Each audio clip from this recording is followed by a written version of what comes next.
কিছু সম্পূর্ণ প্রতিকার যদি করতে না পারেন, কিছু প্রতিকার অন্তপক্ষে করুন, যাতে অন্তপক্ষে আপনার কাজটা সম্পূর্ণভাবে পান, আপনি অন্তপক্ষে আপাতত একটা কাজ পেয়ে যান, সেইভাবে একটা প্রতিকার করে নিন, তাহলে কিন্তু আপনি সাকসেস কিছুটাই অনেকটাই সাকসেস হবে। মানে আজকে আমরা যে বিষয়টা নিয়ে অনুষ্ঠানটা করছি, কর্মে বাধা, অর্থ সমস্যা, এই ভদ্রলোকের জীবনে সবটাই রয়েছে। আর তার থেকেও বড় কথা, ওনার বিবাহিত জীবন শুরুও হয়নি, মাকে নিয়ে একটা শারীরিকভাবে মা অসুস্থ, এবং সেটা নিয়ে একটা পারিবারিক সুখ শান্তির অভাব রয়েছে। তার মানে কর্ম এবং বিবাহ দুটোই অবস্থা খারাপ, অর্থাৎ দুটোই হলো না জীবনে।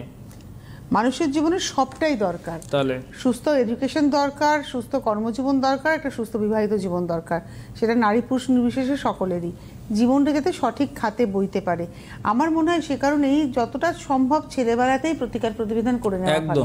কারণ আপনাকে আমি তো সবাইকে বলি আপনারা প্রতিকার করবেন বা সন্তানের হরোস্কোপ দেখাবেন, তো ছোট সময়ে আপনারা দেখান, যাতে অন্তপক্ষে সন্তানটি বড় হলে পরে সেই রকম জায়গায় পৌঁছাতে পারে বা আপনার জীবনটা সেইভাবে পৌঁছাতে পারে।